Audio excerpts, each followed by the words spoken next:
मैं भारत को भारतीयता की मान्यता के आधार पर फिर से खड़ा करना चाहता हूं, उस काम में लगा।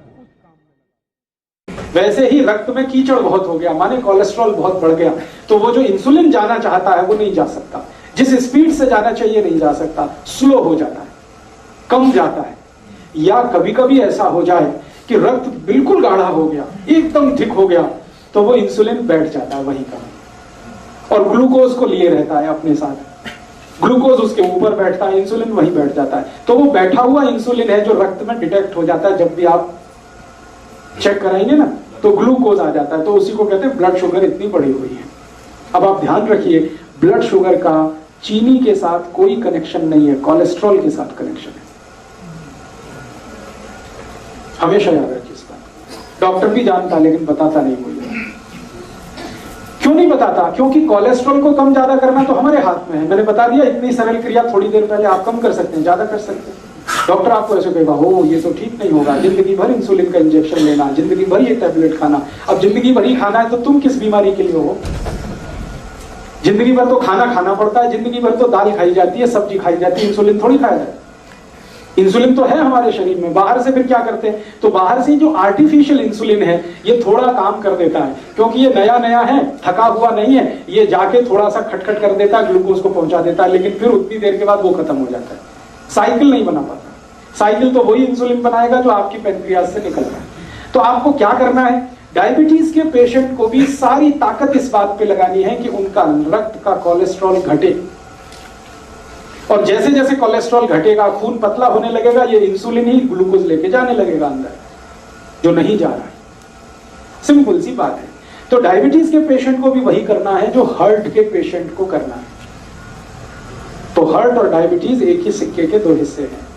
इसमें भी खून को पतला करना पड़ेगा, कोलेस्ट्रॉल कम करना पड़ेगा, अच्छा कोलेस्ट्रॉल बढ़ाना पड़ेगा, बुरा कोलेस्ट्रॉल कम करना पड़ेगा। तो वो सब काम करिए जो आप हार्ट के लिए करते हैं। माने हार्ट पेशेंट और डायबिटिक पेशेंट का एक ही प्रिस्क्रिप्शन है। मेथी दाना खाइए, आंवला खाइए, अर्जुन छाल लीजिए, और ये आपको पता है जितने प्रिस्क्रिप्शन थोड़ी देर पहले मैंने कहा, घी बदल दीजिए, नमक बदल दीजिए, तेल बदल दीजिए, ये सब डायबिटीज के लिए भी लागू होंगे। जो हार्ट के लिए लागू होगा वो डायबिटीज। बस एक ही चीज लागू नहीं होगी, एकोनाइट। वो एकोनाइट सिर्फ हार्ट के लिए है, डायबिटीज के लिए लागू नहीं होगी। ठीक है? एक दो एक्स्ट्रा चीज बता देता हूं जो हार्ट में काम नहीं आएगी लेकिन डायबिटीज में ही काम आए। अब तक जो कॉमन थी वो मैं बता चुका हूं। अब एक्स्ट्रा चीज जो आपको लेनी पड़ेगी डायबिटिक पेशेंट को, वो क्या क्या है? आपके रसोई घर में शायद वो ना मिले, लेकिन बाजार में आसानी से उपलब्ध है। जामुन एक फल आता है, बोटेनिकल नेम है उसका जम्बोलेब, हिंदी में हम सब कहते हैं जामुन।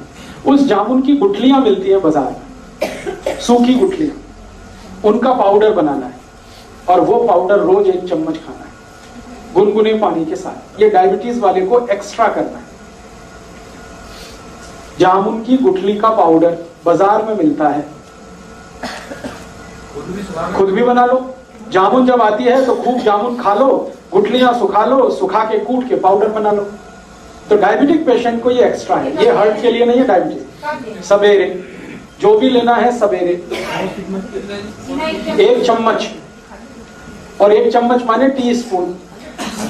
खाली पेट लेंगे तो बहुत अच्छा, गुनगुने पानी के साथ लें चलेगा। जो पहली दफा सुबह उठ के पानी पीना उसी के साथ ले, उसके साथ भी ले सकते हैं। जामुन की गुठली का पाउडर सवेरे के पानी के साथ लिया जा सकता है। और ज्यादा शुगर बढ़ी हुई है तो समझ लीजिए कोलेस्ट्रॉल और ज्यादा है, तो इसको 2 बार कर लीजिए, सुबह और शाम। शाम को हमेशा खाने के पहले ही लेना है इसको, जब भी लेना। तो ये एक एक्स्ट्रा चीज है। बाकी मेथी दाना आप ले सकते हैं, त्रिफला ले सकते हैं, वो सब चीजें जो हार्ट के लिए ले रहे हैं वो तो है ही। ये एक्स्ट्रा है जामुन की गुठली का पाउडर। ये जामुन की गुठली के पाउडर के साथ और भी कुछ है जो ले सकते हैं। करेले के बीज का पाउडर, करेला है उसके बीज निकाल के सुखा लीजिए, और या तो करेला ही छोटा छोटा पीस करके सुखा लीजिए, साल भर वो चलता है। उसका पाउडर बना के, तो जामुन की गुठली का पाउडर आधा चम्मच कर दीजिए, करेले का पाउडर आधा चम्मच कर दीजिए, ये मिक्स करके ले लीजिए। एक करेले के बीज जेडे खान नाल पीस के खाने निगाह भी घटती है। क्या होता है? निगाह कम होती है। नहीं, करेले के बीज से तो देसी दवाइयां वाले होते हैं। नहीं, बिल्कुल नहीं होते। बता रहा हूं अभी, आपके पास करेले के छोटे छोटे पीस हैं सूखे हुए, उनका यूज करिए। आपके पास जामुन की गुठली का पाउडर है, उसको यूज करिए। और अब इसमें चाहे तो नीम की निम्बोली, सूखी हुई निम्बोली बाजार में मिलती है, उसका भी पाउडर बना लीजिए, उसको भी आधा चम्मच ले लीजिए। तीनों मिलाकर 1.5 चम्मच हो गया। जामुन की गुठली का, करेले का और नीम के निम्बोली का, तीनों का पाउडर मिक्स करके डायबिटीज के पेशेंट, हार्ट वाले ये कभी ना लें, ये सिर्फ डायबिटीज वालों के लिए। और तीनों मिक्स करके लेंगे तो रिजल्ट बहुत अच्छे हैं। अकेला भी लेंगे तो रिजल्ट है, ऐसा नहीं है कि जामुन की गुठली का रिजल्ट नहीं है, लेकिन जामुन की गुठली के साथ करेला भी हो और उसके साथ नीम का, निम्बोली का भी पाउडर है, तब तो बहुत अच्छे रिजल्ट। कितना टाइम खाना? 3 महीने लगातार, फिर 15-20 दिन ब्रेक, फिर 3 महीने लगातार, फिर 15-20 दिन ब्रेक। जब आपको लगे कि आप सब कुछ नॉर्मल हो गया है तो धीरे धीरे बंद करें। गुठली निकाल लें तो ठीक है, नहीं तो बिना निकाले ही पीसें उसको, कोई दिक्कत नहीं। ये समझ रहे मिठा खाता था सब लोगों ने। हाँ, अब ये सब लेने के बाद कोई डायबिटिक पेशेंट है, मैंने आपसे बोल दिया है कि भगवान का बनाया हुआ कुछ भी मीठा खाइए, आदमी का बनाया हुआ मत खाइए। चीनी नहीं खानी, आदमी की बनाई हुई है। गुड़ भगवान का बनाया हुआ है। गुड़ क्या है ना, गन्ने के रस का है, गर्म करके ही तो आ जाता है, तो उसमें कुछ ज्यादा कुछ मिलावट नहीं है और कुछ आदमी का दिमाग भी ज्यादा नहीं लगता। ये आदमी खतरनाक है सारी दुनिया में, ये अपना दिमाग जहाँ लगाता है वही सारी गड़बड़ कर देता है। हाँ, खा लीजिए, देशी खांड खा लीजिए, मिश्री खा लीजिए। आप जो है मिश्री खा सकते हैं, मिश्री भी पत्थर से ही आती है। मिश्री खा सकते हैं, देशी खांड खा सकते हैं, गुड़ खा सकते हैं, शहद भी ले सकते हैं, लेकिन चीनी नहीं, शुगर नहीं। गाजर पाक बनाइए ना गुड़ में, स्टीविया ले सकते हैं। गाजर पाक बनाना है तो गुड़ में बनाइए, कोई दिक्कत नहीं। हलवा बनाते ना, गुड़ में बनाइए, कोई दिक्कत नहीं। बस इतना ही ध्यान रखना है। शक्कर माने चीनी, शुगर, गुड़ का पाउडर है तो वो तो वही है जो गुड़ है, उसमें कोई अंतर। मेरा इतना ही कहना है कि आप ये सब मीठी चीजें जो भगवान की बनाई हुई हैं जरूर लीजिए। क्यों लीजिए, जान लीजिए। आदमी की बनाई हुई जो मीठी चीजें हैं उनमें ग्लूकोज है, भगवान की बनाई हुई जो मीठी चीजें हैं वो सब फ्रक्टोज है। ये फ्रक्टोज जो है ना इजीली डाइजेस्टेबल है, डायबिटिक पेशेंट भी उसको हजम कर लेगा तुरंत। और ये ग्लूकोज है, ये नहीं होता आसानी से। गुड़ भी कई तरह का आता है ना। हाँ, अभी गुड़ जब सेलेक्ट करना है तो आप एक ही उसका क्वालिटी देखिए कि उसका रंग जितना डार्क होगा गुड़ उतना ही अच्छा होगा। जैसे मैं खड़ा हूं, ये पोडियम का कुछ कलर है, ये पोडियम के कलर का गुड़ अगर लाएंगे डार्क, तो डार्क गुड़ जितना होगा क्वालिटी उतनी अच्छी होगी, उसमें केमिकल्स उतने ही कम होंगे। और गुड़ जितना लाइट कलर का होगा, व्हाइट कलर का है, येलो कलर का, उतना ही खतरनाक है, क्योंकि वो गुड़ नहीं है, वो निरमा वॉशिंग पाउडर है। गुड़ बनाने के लिए आप जानते हैं कई किसान हैं जो दूध से उसको साफ करते हैं, तो वो गुड़ तो ऐसा हो जाता है डार्क। और जो गुड़ को निरमा वॉशिंग पाउडर से साफ किया जाता है वो एकदम व्हाइट होता है, एकदम येलो होता है। तो आप जब भी गुड़ खरीदने जाएं तो दुकान वाले को कहे कि मुझे डार्क कलर का ही दो। वो कहेगा बाबूजी अच्छा नहीं है देखने में, तो उसने कहा देखने में खराब है लेकिन खाने में वही अच्छा है। तो आप गुड़ वो खा सकते हैं। डायबिटीज के पेशेंट के लिए फिर से रिपीट कर रहा हूं कि जो कुछ आप हार्ट के लिए करते हैं वो सब करना है। एक्स्ट्रा जो मैंने बोल दिया, जामुन की गुठली का पाउडर है, या आपके पास नीम की निम्बोली का पाउडर है, या करेले का पाउडर है, ये एक्स्ट्रा है, ये एक चीज है। और जामुन की गुठली का पाउडर जैसा ही होम्योपैथी में एक मेडिसिन भी आता है, वो जामुन की गुठली से ही बनता है। आप उसका भी चाहे तो नाम लिख लीजिए, सीजियम जम्बोले, सीजियम जम्बोले। ये होम्योपैथी, SYZYIEUM,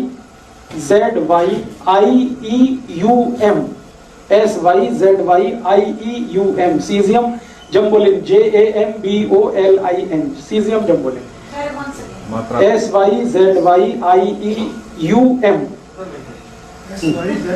उधर में कुछ और लिखने वाला, SYZYIEUM, सीजियम जम्बोलिन, JAMBOLIN। ये एक दवा है, इसके आगे लिख लेना मदर टिंचर, सीजियम जम्बोलिन मदर टिंचर। ये दवा को पानी में मिला के पीना है जो डायबिटिक है उनके। कितने ड्रॉप? 15 से 20 ड्रॉप, चौथाई कप गुनगुना पानी। अगर आपको जामुन की गुठली का पाउडर नहीं मिलता है तब ये दवा यूज कर सकते हैं। मिल रहा है तो ये दवा मत लाइए, क्योंकि ये दवा उसी से बनी हुई। 15 से 20 ड्रॉप, चौथाई कप गुनगुना पानी मिला दीजिए। हाँ, और सवेरे दोपहर शाम खाने के पहले या ब्रेकफास्ट के पहले, डिनर लंच के आधा घंटे पहले इसको पीना। तो ये डायबिटीज के लिए करना। और डायबिटीज के लिए एक तो छोटी छोटी बातें और जरूर ध्यान रखनी है आपको कि डायबिटीज के हर पेशेंट को ब्रेकफास्ट छोड़ना पड़ेगा। डायबिटीज के हर पेशेंट को ब्रेकफास्ट छोड़ना पड़ेगा, ब्रेकफास्ट के समय पर लंच करना पड़ेगा हर पेशेंट को, ये कंपलसरी है। आप अगर 8 बजे ब्रेकफास्ट करते हैं या 9 बजे ब्रेकफास्ट करते हैं, तो अगर आपको डायबिटीज है तो आप ब्रेकफास्ट बिल्कुल छोड़ दीजिए, 8-9 बजे भरपेट खाना खाइए, लंच करिए और शाम को 4 से 5 बजे के आसपास डिनर करिए। हाँ, 8-9 बजे लंच, 4 से 5 के बीच में डिनर, ये कंपलसरी है। 5 का ज्यादा से ज्यादा 6 हो सकता है, 6 के आगे नहीं। 8 से 9 तक वही टाइम। हाँ, सुबह ही, सूर्यास्त होने के पहले और सूर्योदय होने के 1 घंटे के बाद आपका लंच हो जाना। बीच में भूख लगेगी तो उसमें आपको कुछ ऐसी चीजें खानी है, जैसे फल आदि ले लीजिए, मूंगफली का दाना खा लीजिए, चना खा लीजिए। है क्या क्या मूंगफली का दाना एलडीएल नहीं, एचडीएल बढ़ाता है मूंगफली का दाना। एलडीएल बढ़ाने वाली चीजें तो हैं वो जिनको